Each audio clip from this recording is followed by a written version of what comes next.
Like, are we surprised? Just be honest with me. You can tell me you're not, because I know it.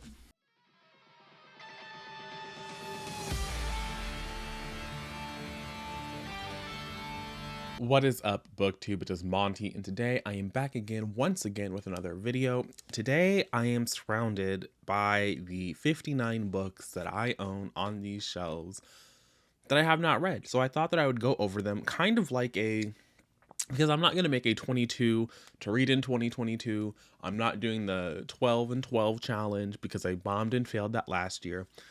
I just want to come here, show you all of the unread books that I own, which is not that many. Like I said, it's 59 books. I started 2021 with around 75 unread books, I believe. So I've read a lot. I've unhauled some. Going in to the new year, going into 2022, my goal is to only purchase one book a month. Not because I am drowning in books that I have not read, but because I just spent an exorbitant amount of money on books. We're going to get into that in my year-end stats video that I am planning on doing. And if I don't do a year-end stats, I might just do a recent reads where I include that, because I haven't done a proper wrap-up since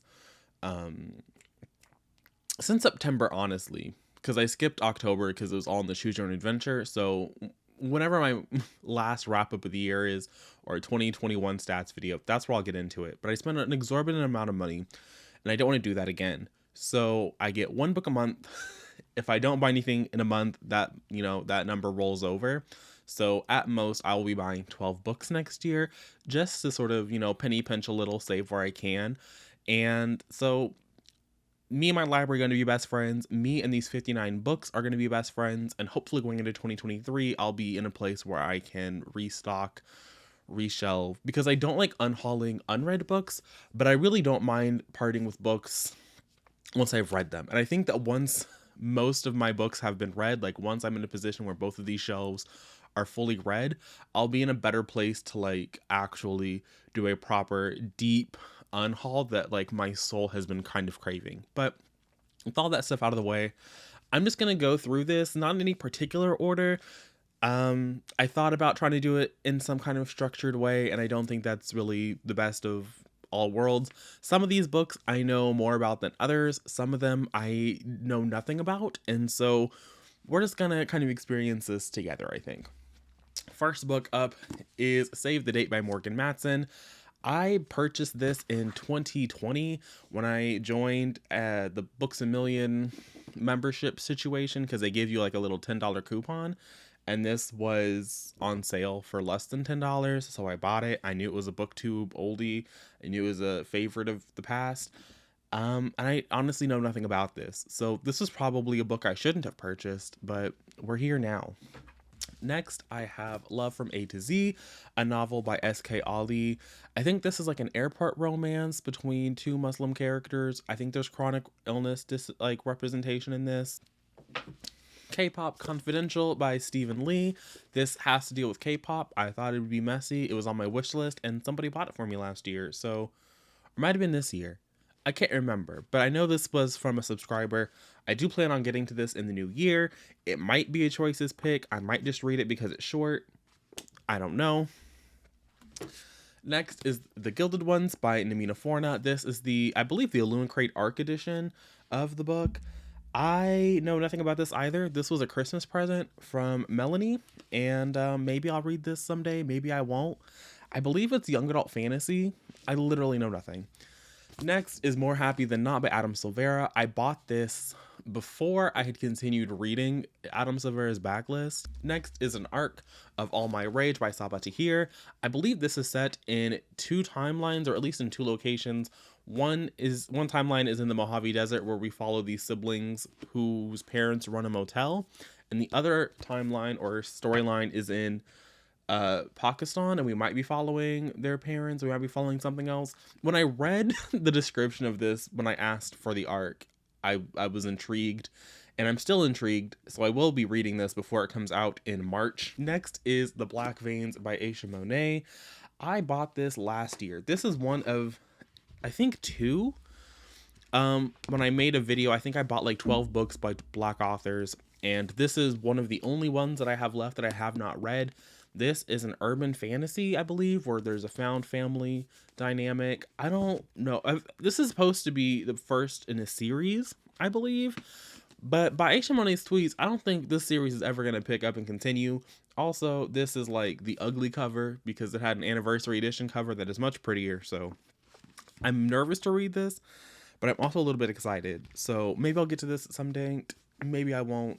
I don't know, but I own it. Moving on, and that is Meet Cute Club by Jack Harbin. This is a bookstore romance, I believe, where our protagonists meet in a bookstore.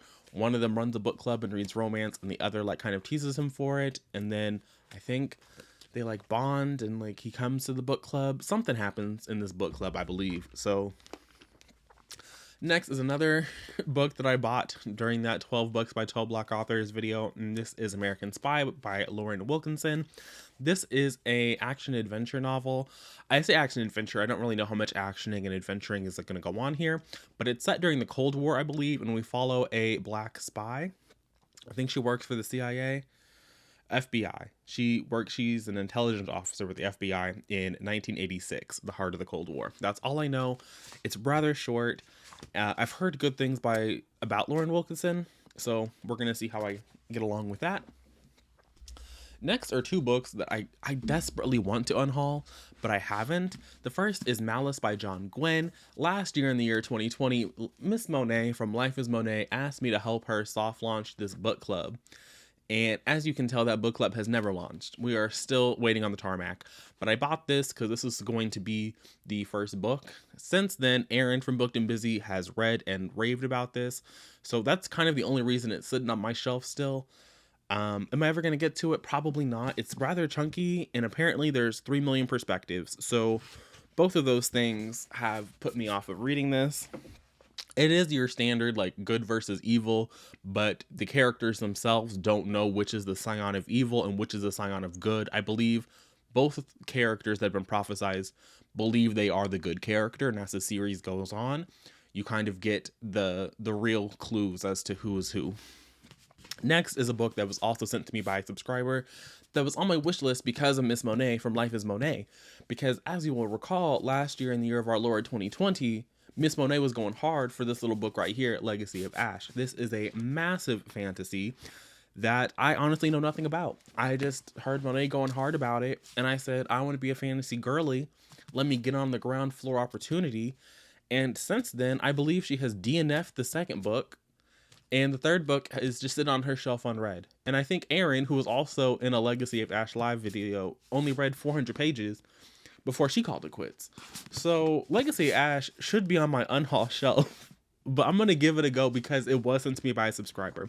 I do have a video idea planned for 2022 where I have so many books that were sent to me by you guys that were purchased from my Amazon wish list, and I definitely don't want to unhaul any of those things until I've read them and I don't like them. So that's what I'm going to be doing next year. I'm going to try and get that out.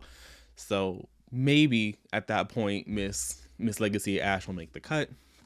The next is The Hypnotist Love Story by Leanne Moriarty. This is one of the few Leanne Moriartys that I have left. I believe I only have 3. It's this, The Last Wish, and The Last Anniversary. Or no, 3 Wishes and The Last Anniversary. This was written earlier on in her career. I'm nervous because her earlier books tend to follow a similar formula where we have 3 main point of views and they all kind of like weave and wove together. I don't know what this one is about, but I've never rated a Leanne Moriarty book under like 4 stars, I believe. Next, I have Lipstick Jungle by Candace Bushnell. I literally know nothing about this book. I saw it at my local used bookstore, and it was only a handful of dollars. Yeah, it was like $5. So I said, why not? Why not? And I should have said no, but here we are. Next is Wild Women and the Blues by Denny Bryce. I, again, know nothing about this other than it's set in 2 timelines. The first in 1925 and the second in 2015. I believe this is going to be another like music scene book. And so I'm kind of putting together another vlog like I did earlier this year by like, are they like Daisy Jones books?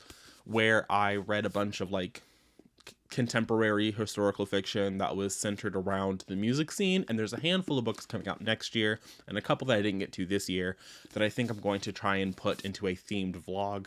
They're not going to be exactly like Daisy Jones, I already know that going in, but I do know that I like books about the music industry, and I've never read one where we had jazz as the center like this one is. Next is The Hunt for Red October by Tom Clancy, because I'm just utterly convinced that I'm going to be into men's like action adventure novels, and so Tom Clancy, that's all this man writes, all he writes. So if I'm going to start anywhere, we got to start with him.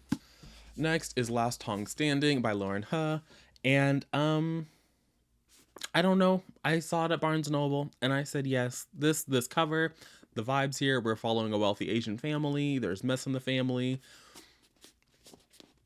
Are we surprised? Next, I have American Wife by Curtis Sittenfeld, Prep by Curtis Sittenfeld, and Eligible by Curtis Sittenfeld. This one, I believe, is the Pride and Prejudice retelling. That I've never read Pride and Prejudice, but I own a retelling. Prep is it's not young adult. I've only ever seen it in the adult section at like Barnes & Noble. But here it's that I do know we have a teenage protagonist and we're at like a finishing boarding private school situation and mess. And then American Wife, we follow the First Lady of the United States, who is sort of coming to terms with her politics, not really aligning with that of her husband, the president. My Curtis Sittenfeld vlog is one that I want to do, but I'm like, do the girlies care about Curtis? I don't know if they care about her like that. Next, I have Leotostoy's Anna Karenina, a book that I am terrified to read because I love Anna K so much. And like, I don't know, I've never read a Russian classic. The last time I read a classic was in my AP literature class, and I did not have the best time with any of those books. But I own this purely because of Anna K. Because I love that retelling so much, I feel like I have to read this at some point, but I'm just very nervous to get around to that. Next is a book that I also bought with my first ever, like, thanks for joining Books A Million members, here's your little coupon. And I got The Trials of Morgan Crow, Nevermore, the first book in the Nevermore series by Jessica Townsend. Everyone loves this little middle grade series, and after reading some Rick Riordan, I feel like I just don't care about middle grade all that much. It's the only middle grade book that I own. I'm not sure if I'm ever actually going to read it. And if I did, I would read it just because I know that it's middle grade, and so I would get through it rather quickly. And I don't know if that's like the best reason to pick up a book.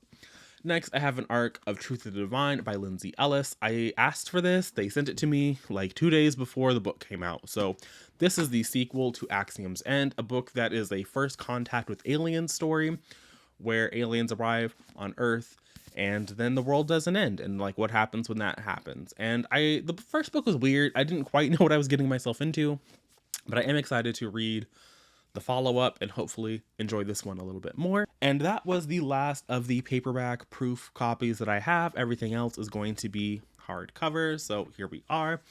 The first book that I have is Lore Olympus Volume 1 by Rachel Smith.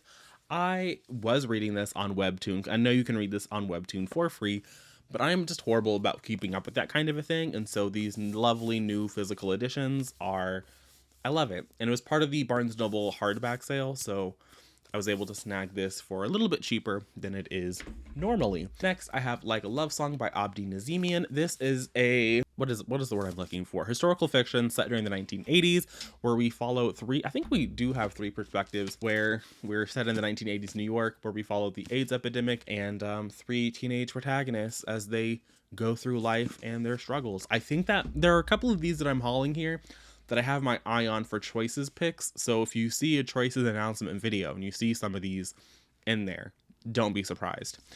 Next is Camp by Elsie Rosen. This is a book that is supposed to be, I think there's like a queer love story at a summer camp. And that's all I need to know, really. And honestly, just the fact that it's set at a summer camp is truly all I need to know, because summer camp has been a big part of my life as an adult, because I've worked at them for several years during the summer. And so getting to read there and get those campy vibes, I'm very excited for. Next is a book that I know that Aaron really loved, and that was Spin the Dawn by Elizabeth Lim. This has been pitched as a Mulan meets Project Runway situation.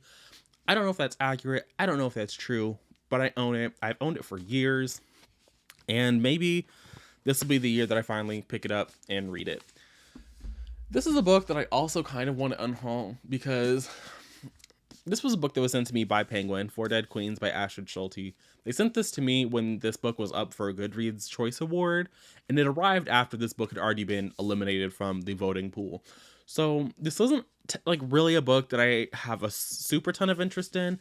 It's a dystopian novel where we know that we follow somebody as they investigate who is murdering the queens in this little city. And I don't know, but the cover is stunning on this edition, and then has deckled edges, and it's so pretty that it's hard for me to part with. Next is A Tokyo Ever After by Imiko Jean. This is been blurbed by Catherine McGee, the author of American Royals, which I love. And it's been pitched to me as it gives like sort of Princess Diaries vibes. But here we are following our main character who finds out that she's the crown princess of Japan, I believe, and not a made-up country.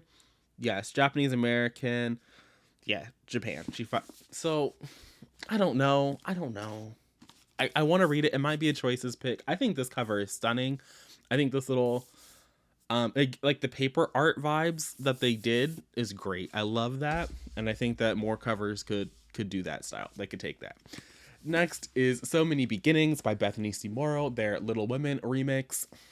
I DNF'd Little Women. I thought that book was horrible. This book, I don't know. It's Bethany C. Morrow, so I have hope. But at the same time, it's based on Little Women, so how much hope can I have? The next book that I own is Tweet Cute by Emma Lord. Here's the thing. I read their follow-up book, You Have a Match, and I thought that book was god awful. And so this one, I'm not sure that I actually want to read anymore. Here we follow the children of two rival grilled cheese companies as they have like a Twitter back and forth feud and enemies to lovers, rivals to lovers romance. Maybe this will be good. Maybe it won't be. I don't know. But after You Have a Match, I'm kind of dampened on whether I think that Emma Lord can actually execute a romance that I care about. Next, I have None Shall Sleep by Ellie Marney. This is another historical that is set in the 1980s. Here we are following, I believe, like some smart children or like super great profilers who are working with the FBI to bring down a serial killer. I don't know. I saw this on somebody's channel. They were talking about it and I instantly put it on my wish list, and I'm still interested in reading it, but I don't quite know if it's going to work because I've read so many YA thrillery, mystery, twisty type books that I just do not fuck with. Next, I have Meet Cute Diary by Minjin Lee. This, I also don't know anything about, really. I remember seeing a lot of buzz for it, and then I put it on my wish list, and it arrived one day. So I'm going to read it at some point. I don't know when, but I know it's a romance of some kind. Next, I have All American Muslim Girl by Nadine Jolie Courtney. Next, I have Most Likely by Sarah Watson. This is a story of four friends. One of them is destined to be the president. This is going to be a sequel. There's going to be a sequel to this, I guess. I don't know if it's going to need one. I haven't read it. But Ambitious Teenagers sounds like my kind of a book. Next, I have Slay by Brittany Morris. This was, again, one of the books that I bought during those 12 books by Black authors book haul I did last year. Maybe I did not read as many of those as I thought I had. I thought I'd read so many. Well, haven't read this one. This is the someone gets murdered in the video game this little girl creates. Sparks some outrage. There's a discussion. I've seen mixed reviews about this. I'm not going to lie. None of Brittany Morris's other books after this sound all that great to me. So I think after I read this, I will probably be done if those reviews are to be trusted. Then I have Clickbait by Anne Vallet. This is a Wattpad book. And it looks exactly like you said. It's definitely about some high school drama. The high schoolers are wildin'. That's all I know. It's all I needed to know when I put it on my wish list. Next, I have I Hope You Get This Message by Farinaz Rishi. This is a contemporary science fiction novel where once again, we are counting down to the end of the world. These three friends are these three people who attend the same school as they process the fact that aliens have invaded and the world as they know it is about to be ended. Today, Tonight, Tomorrow by Rachel Lynn Solomon. This follows two academic rivals as they spend their last night of high school doing this annual tradition scavenger hunt. After reading the X Talk, I don't really know if I trust Rachel Lynn Solomon. Maybe her YA will hit better than her adult did, but that adult book was just god-awful. We Hunt the Flame by Hafsa Faisal. This is the first in a fantasy duology series. That's all I know. This was a gift. I didn't purchase this myself, so I don't know if it was a book I would have purchased for myself, but we'll see. I've heard pretty good things about this, so maybe I will get around to that in the new year. Next, I have With the Fire on High by Elizabeth Acevedo. Again, I think this is the story with the single mother and the cooking competition, so we'll see how I like it. I don't know. I don't have super high hopes for that one, but it was a gift, so I'm going to read it before I unhaul it. Next, I have The Girl in the Picture by Melanie Benjamin. This is set during the 1914. So we got the studio system in Hollywood. I believe it's sapphic. Maybe it's not sapphic, and I just made that up. But I remember seeing this at my used bookstore, and it was $8. And I said, for $8, you have me sold. Maybe I should have been a little bit more discerning, but it is what it is. House in the Cerulean Sea by T.J. Klune. We are entering the home stretch. I can feel it. Next is I Want My MTV, the uncensored story of the music video revolution by Craig Marks and Rob Tenenbaum. This is just what it says, a history of MTV at its peak, the rise of MTV, what they did for the music video industry. You love to see it, you kind of hate to see it, but it is what it is. I went back and I bought this because it was $11. I thought I was going to read it in like nonfiction November, and then that just did not happen. Pachinko by Minjin Lee. This cover was just too pretty not to buy, especially, again, $9. This is a family saga, I believe, set in post-war Korea. Maybe it's pre-war Korea, beginning in the early 1900s. So there's probably some kind of war taking place somewhere. But we follow a multi-generation starting in the 1900s, sweeping saga of exceptional people in exile from a homeland they never knew and caught in the indifferent arc of history.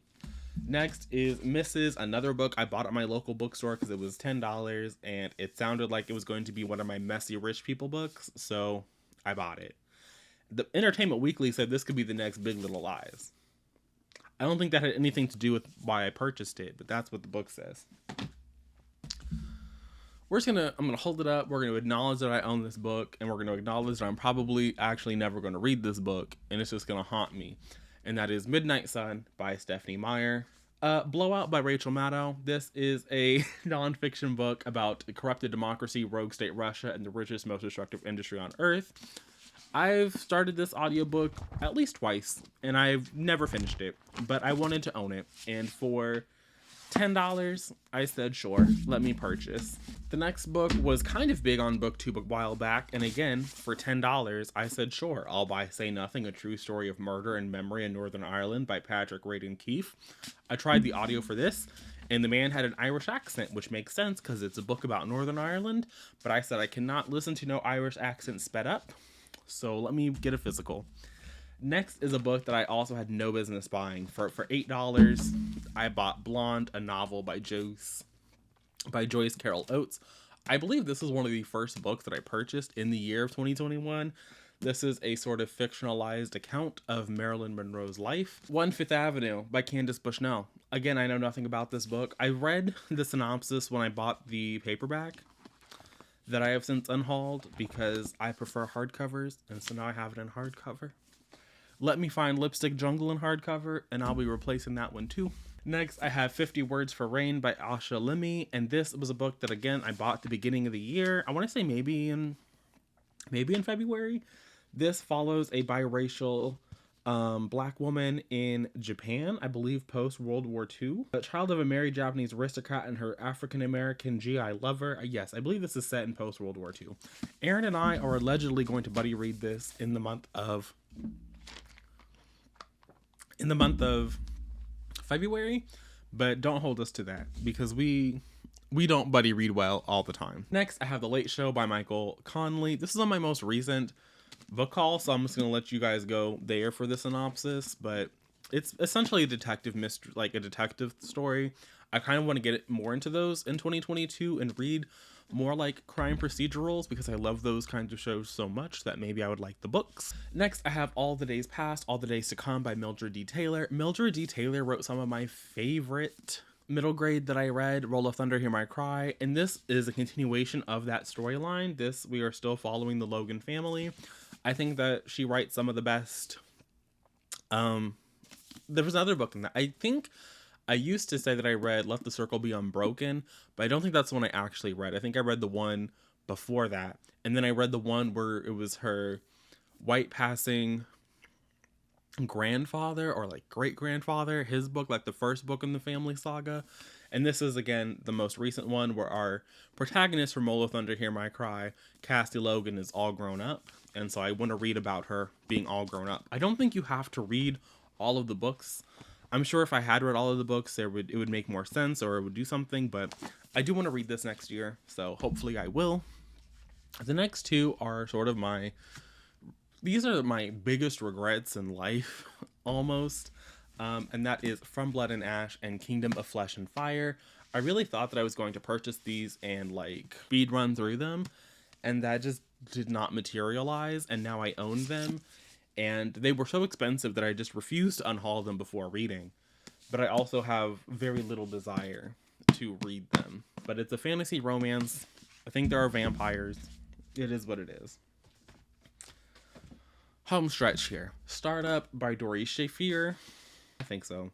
This was on sale, I believe. I thought it was on sale, maybe. Yeah, $10. I said, why not? I bought it. Maybe I shouldn't have. It is what it is at this point.